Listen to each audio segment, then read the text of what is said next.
बंगाल में 2 फेज की चुनाव खत्म हो गया, अब तीसरे फेज होने वाला है और इस तरह पूरी दुनिया की निगाह मगरबी बंगाल में टिकी हुई। और ये कहा जा रहा है कि 2 मई के बाद हिंदुस्तान में एक नया सियासत उभरेगा और लोगों को हिंदुस्तान को एक नई सियासी तर्ज पर ढलने का मौका मिलेगा। आइए आज बात यहाँ से शुरुआत करता हूँ कि मगरबी बंगाल में जहाँ तक ममता बनर्जी और बीजेपी के दरमियान हम लोग को सीधा मुकाबला दिखाई दे रहा है, तो वहीं पे ये भी दिखाई दे रहा है कि ममता बनर्जी को बहुत सारी पार्टी भी सपोर्ट कर रही है। जेएमएम भी ममता बनर्जी को सपोर्ट कर रही है, आरजेडी भी ममता बनर्जी को सपोर्ट कर रही है, आपने भी ममता बनर्जी के साथ ऐलान किया है, शिवसेना की बात करें वो भी ममता बनर्जी के साथ ही है। इसके अलावा भी बहुत सारी पार्टी हैं जो ममता बनर्जी को सपोर्ट कर रही है। आज हम लोगों ने देखा कि जय बच्चन भी कलकत्ता आ गई है 3 दिन के लिए, वो भी टीएमसी के लिए प्रचार प्रसार करेगी। ये भी खबर आ रही है कि कुछ तेजस्वी यादव भी आने वाले हैं।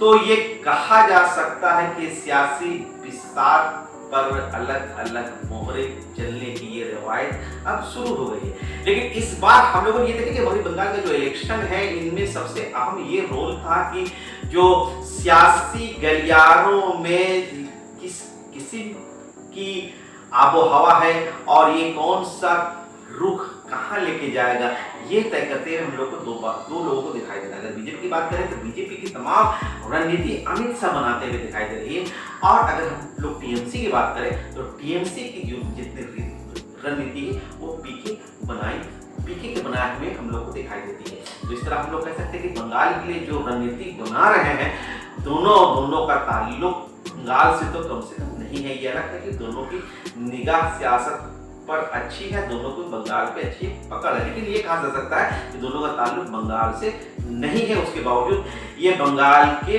लिए मोहरे सजा रहे हैं। अब कौन कामयाब होता है ये तो आने वाला 2 मई को पता चलेगा।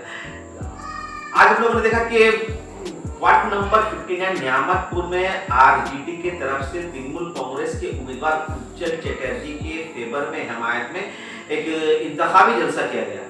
और इस जलसा में हम लोगों ने देखा कि आरजेडी के सीनियर नेता नंद बिहारी यादव तशरीफ फरमा थे, उसके साथ साथ निरसा से आरजेडी के सीनियर नेता नईम खान और हासिम साहब के साथ साथ दीगर लोग भी आए हुए थे। और ये जो मीटिंग ऑर्गेनाइज हुई, इस मीटिंग को आसनसोल म्युनिसिपल कॉर्पोरेशन के एक्स एमएमआईसी मीर हासिम और जो कि इस वार्ड के काउंसिलर है उन्होंने ऑर्गेनाइज किया और कारकुनानों से ये अपील की कि आने वाले दिनों में आप लोग उल्टी से उज्जवल चटर्जी के हाथ को मजबूत करें। तो इस तरह हम लोगों ने देखा कि बंगाल के इलेक्शन में आरजेडी भी सियासी मैदान में कूद पड़ी है और वो टीएमसी को सपोर्ट करते हुए दिखाई दे रही है, टीएमसी के लिए प्रचार प्रसार करते हुए दिखाई दे रही है। हम लोगों ने देखा कि आसनसोल के बाद एक हम लोग ये खबर आई, आसनसोल के बाद पांडेश्वर में भी आरजेडी ने नारायण चक्रवर्ती के हिमायत में जलसा किया, नुक्कड़ सभा की और मीटिंग की। उसके बाद कुल्टी में भी आरजेडी उज्जवल चटर्जी के हिमायत में मीटिंग करते हुए दिखाई दे रही है। आइए इस मीटिंग जो की गई तृणमूल कांग्रेस और आरजेडी की तरफ से, ये मीटिंग उज्जवल चटर्जी के फेवर के लिए की गई।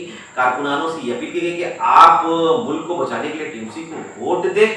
आइए इस मीटिंग में क्या बातें हुई, क्या रणनीति सामने आई, इस मीटिंग की मजीद जानकारी अपने नुमाइंदे के साथ लेते हैं और आप लोग को की इस इलेक्शन की खास बुलेटिन से रूबरू करवाते हैं। जनाब उज्जवल चटर्जी साहब वो कैंसर पेशेंट के होने के बावजूद इलाका में लोगों से मिल रहे थे, लोगों की जो समस्या है उसे दूर करने की कोशिश कर रहे थे। अब जहां अजय गुजराल साहब की बात करते हैं जो हमारे बीजेपी के कैंडिडेट हुए, उम्मीदवार हुए हैं, सबसे बड़ी बात है कि वो आज नए नहीं हुए, इससे पहले भी वो उम्मीदवार हुए थे, 2016 में भी वो उम्मीदवार हुए थे। लेकिन उनके अंदर एक जज्बा होना चाहिए लोगों का खिदमत करने का, लेकिन वो जज्बा उनके अंदर में कभी देखा नहीं गया। लॉकडाउन के वक्त, महामारी के वक्त जो एक डॉक्टर थे, उन्हें लोगों का हेल्प करना चाहिए था, लोगों की मदद करनी चाहिए थी। लेकिन उस वक्त जो राजेश शर्मा ने कहा कि उस वक्त भी जिस पेशेंट को देख रहे थे, अपनी फीस ले रहे थे, विजिट ले रहे थे, 200 रुपये जो फीस था उनका गरीबों से वो ले रहे थे।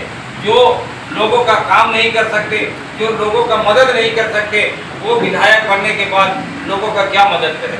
तो ऐसे लोगों की हमें ज़रूरत नहीं है।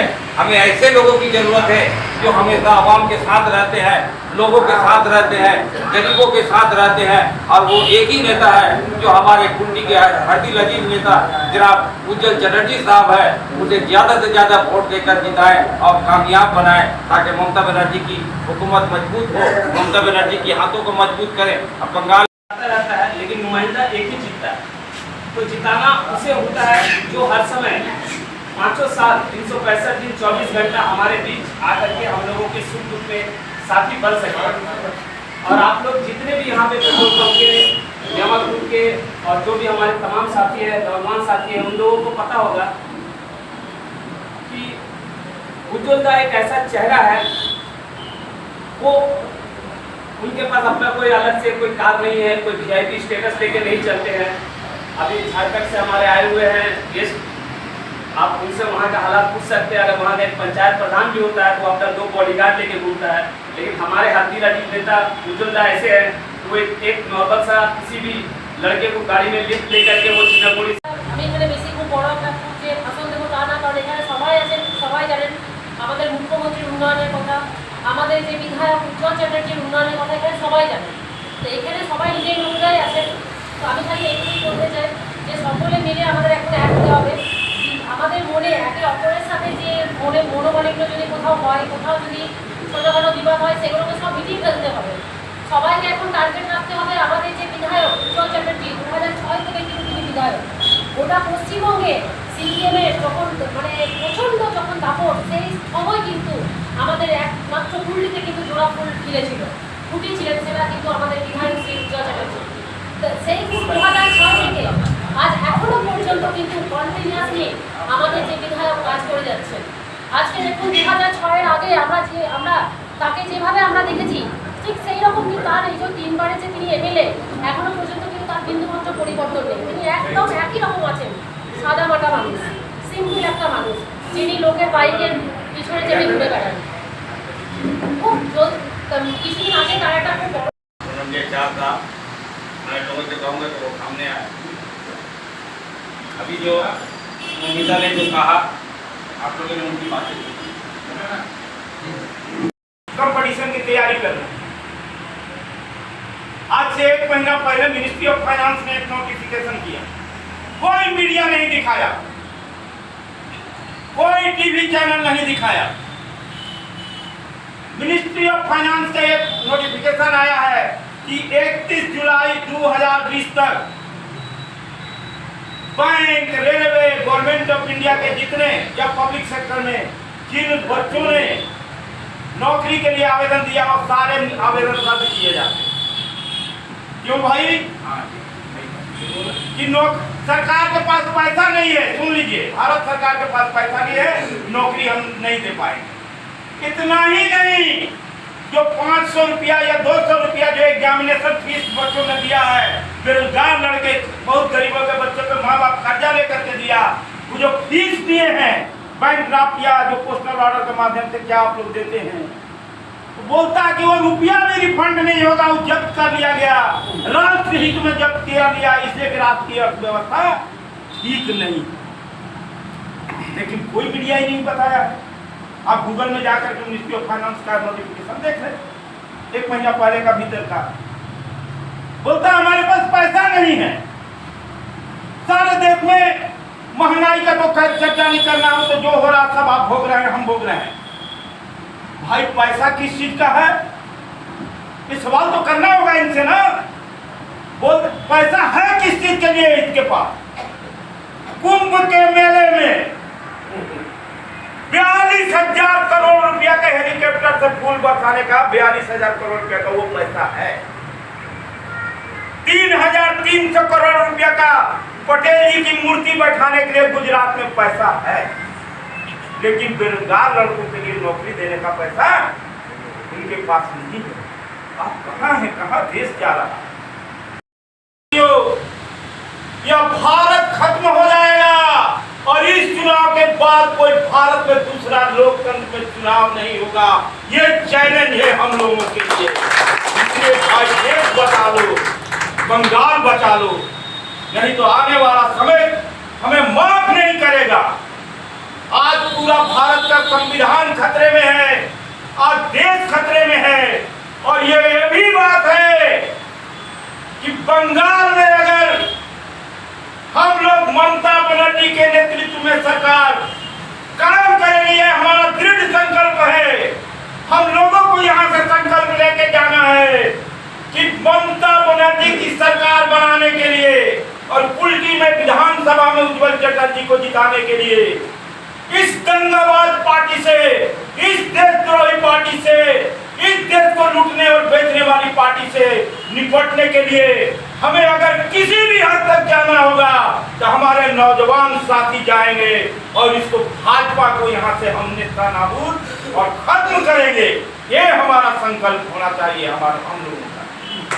आज समाज पूरी तरह से आज देख रहा है, ये पूरा दुनिया ये चुनाव को आसानी हल्का में न ले।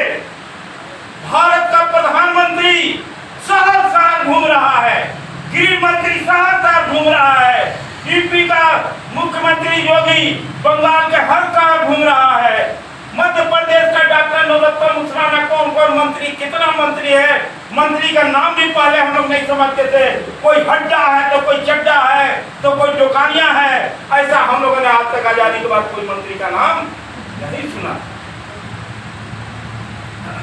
अभी आपने देखा आसाम में भाजपा के गाड़ी में एक ईवीएम पकड़ा गया।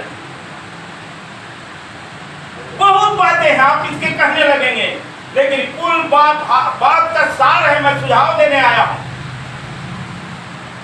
इस सारे आपस में सिकवा गिला भूल करके जब ये समाज रहेगा, ये देश रहेगा, तभी हम आप रहेंगे।